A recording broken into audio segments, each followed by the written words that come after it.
Before we begin, I want to let you know that as of June 2024, I began working directly for AtGames as an independent contractor. That said, in part 1 of this series, we explored how to measure latency on the Legends Pinball 4KP using a high-speed camera and a video editor. We also introduced an internal tool called ALT, or Automated Latency Tester, which helps us provide accurate latency numbers more efficiently. In today's video, we'll dive into two key topics: the average millisecond latency and frame latency for the current Zen table versions, as well as a demonstration and comparison of the Adams family table both before and after the latency improvement. I'm John, and welcome to Wagner's Tech Talk.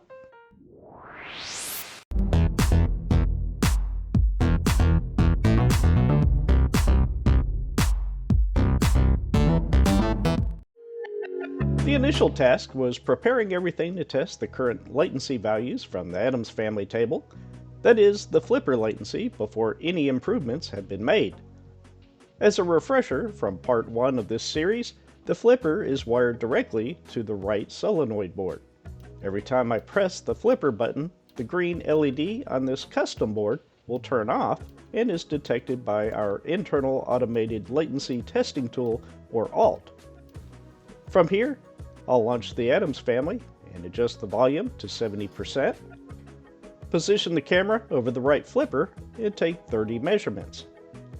After all samples have been collected, the software will automatically perform the calculations, and here we see 30 collection points or samples that were taken. The average latency was 138.80 milliseconds, and the number of frames at 8.33. I then took those same numbers and recorded them in a table on my website, along with some initial values of several other pinball tables. We'll take a closer look at all of the measurements in a few moments. If you would like more information on how these numbers were derived, please check out the Part 1 video linked above. On September 12, 2024, an improved version of the Adams family will be released. In addition, a new firmware will be available with additional features and bug fixes. Be sure to check out the release notes for all the details. Some of the highlights include reduced flipper latency, reduced audio latency, and the ability to install tables to Flash Drive X or FDX, but this only works with the improved tables.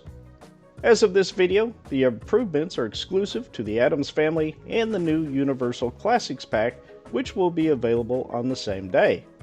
Improvements to each table or pack will occur according to our release schedule. Now let's start up the Adams family table with the latest improvements and running the latest firmware.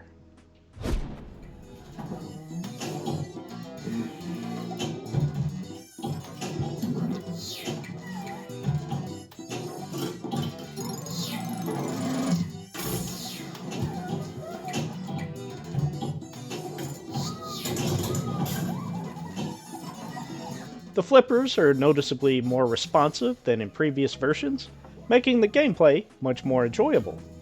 But how exactly does it compare? Let's find out. Everything is now set up for testing the flipper latency on the improved version of the Adams family. We'll run the same test we did earlier by making quick flipper presses, but I'll position the camera on the latency tester so you can see the 30 measurements as they are being collected. I'll fast forward through most of them so we can check out the final results.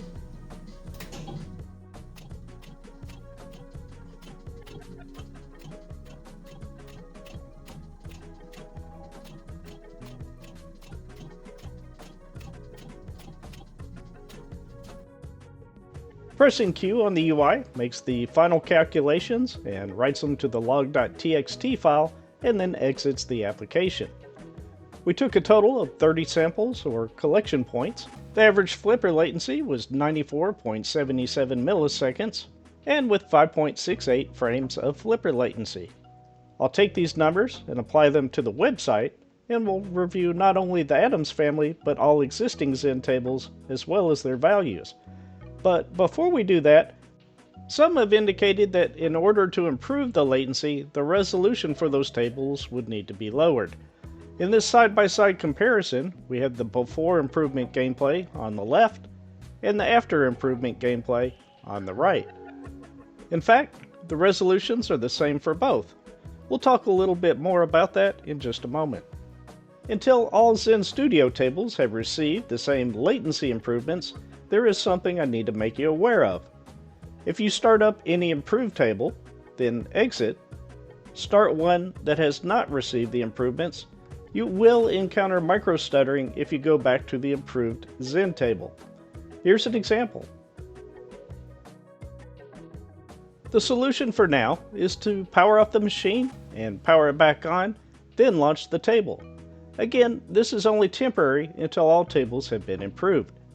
Zen Studios and AtGames are working hard to deliver all tables as soon as we possibly can to avoid this inconvenience. At this point, I've taken the before and after measurements for the AtGames family, as well as measurements for the Universal Classics tables, and applied them to the AtGames Legends 4K latency guide using Alt.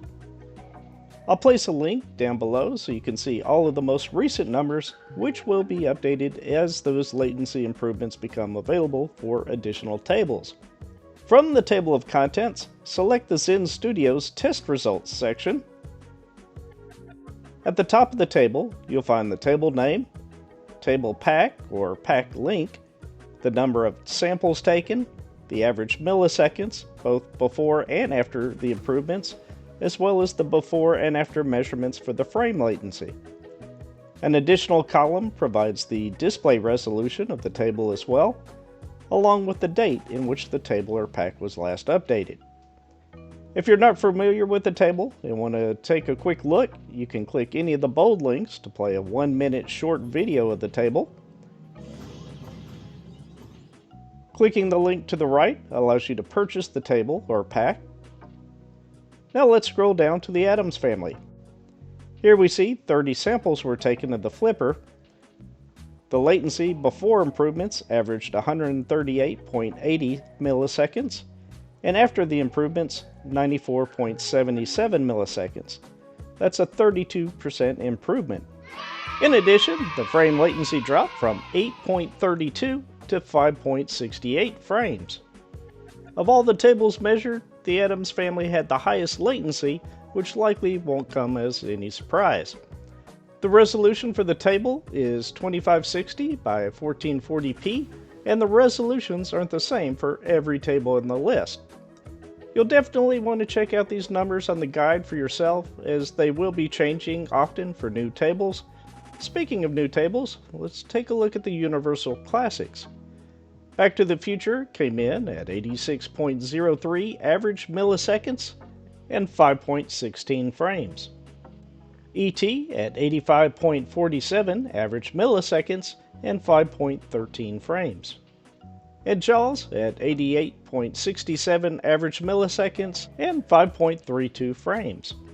Now I won't bore you with the rest of the numbers. You can easily see a significant difference in the before and after measurements. I'm excited to see these numbers. The difference between the flipper and the audio latency is noticeable with the improved versions. I provided the scientific data here, but what is important is what you think. Please share your thoughts in the comments below. I also want to mention we have the latency numbers for all other tables. Obviously it was a big job, even with Alt, but we will be adding those numbers to the guide shortly as well. Thank you so much for watching. If you found this video helpful, please click the like button. And if you'd like to see more content like this in the future, click the subscribe. And with that, I look forward to talking with you again very soon.